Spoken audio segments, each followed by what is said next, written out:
Well, hello students. Here we're going to talk about learning objective 5, which is an important objective because it talks about naturalistic decision making. So refer to your PowerPoint slides 15 and 16 for this section. Now, when we talk about naturalistic decision making, we all know that when we make decisions, we all have limited resources for making those decisions. And what's really important is when we talk about resource restraints, as we all know, everything is considered to be limited when it comes to resources. And sometimes, more than not, actually, we have to make decisions with very limited amounts of resources and information. And often there are unforeseen or unpredictable results, and there's a lot of risk that's involved. But that's where leaders really come in as leaders. When they can make decisions with limited information, with very serious time restraints and resource restraints, then and they turn out to be good, then we know that there is a certain amount of talent in their leadership abilities. So the book talks about something called accurate probabilities. And sometimes those probabilities are really difficult to predict, but they do contain a lot of useful information and in order to make a good informed decision. Now, your resources will tell you in your book that you have what they call naturalistic decision making. And that is the process where decision makers rely on, and this is people that have a lot of emotional intelligence, they rely on a quick assessment of a situation, and then they draw on their own personal experience and intuition to determine the course of action. And often, with these probabilities, they don't have the statistical information to make the decision, but they know it's the right one. Many informed leaders will do this automatically.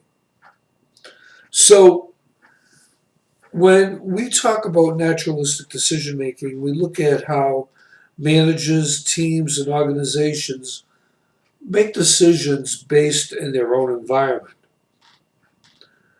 For example, policemen, uh, medical people, firefighters, even teachers. We have all of these individuals have a lot of decision making that they have to make based on their environment, and they have to assess it quite quickly. But we all know that sometimes when life and death situations occur, there are high stakes. But it's better to make those decisions than no decision at all. So what these individuals essentially do is they draw on their past experiences, and sometimes they have to go out of the rules.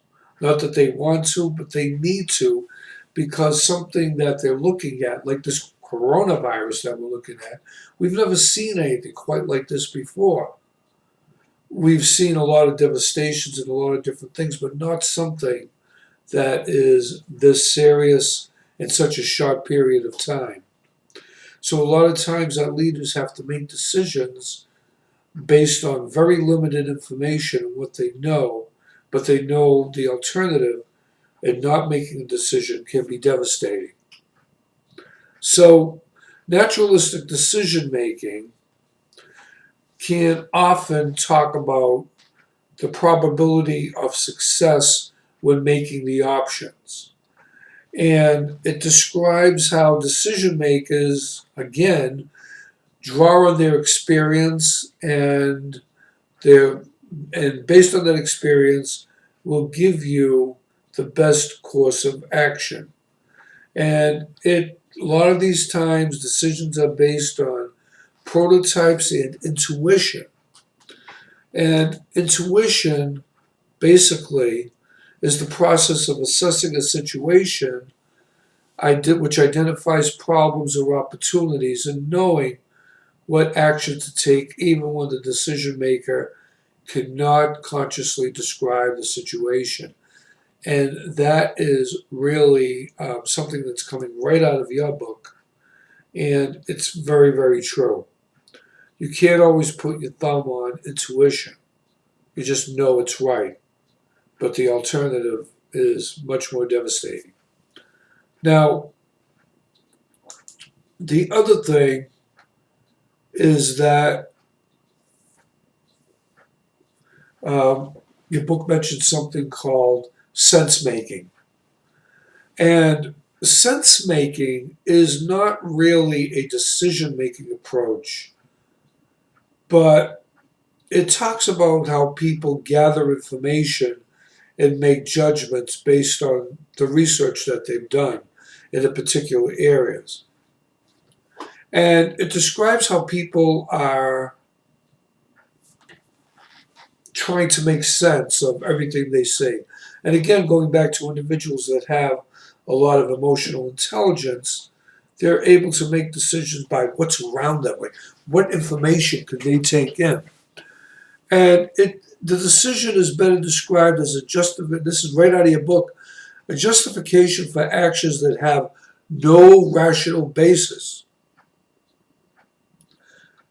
And it talks about something that's kind of funny but not funny. Managers aren't rational people. They are people who rationalize. And, when you think about it, there's really a lot of truth to that. And we assess something, we look at it, and you come up with a phrase like, if you've got a better idea, now's the time. Although this seems crazy to do, if we don't do anything, we're definitely doomed here. And a lot of times you can't find this rationalization in a rule book. And we're living that part right now. As I speak and make this video, we can't make a lot of sense of what's around us.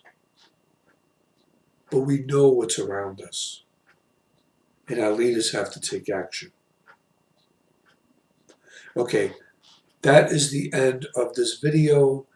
And I am going to tomorrow, which is going to be 2 DQs that I'm going to put up, and you will handle them the same way as you handle the first 2. Okay, and then Friday we'll have a reflection period, and I'll go through the last objective, which is 8.6, and let's see which one that is.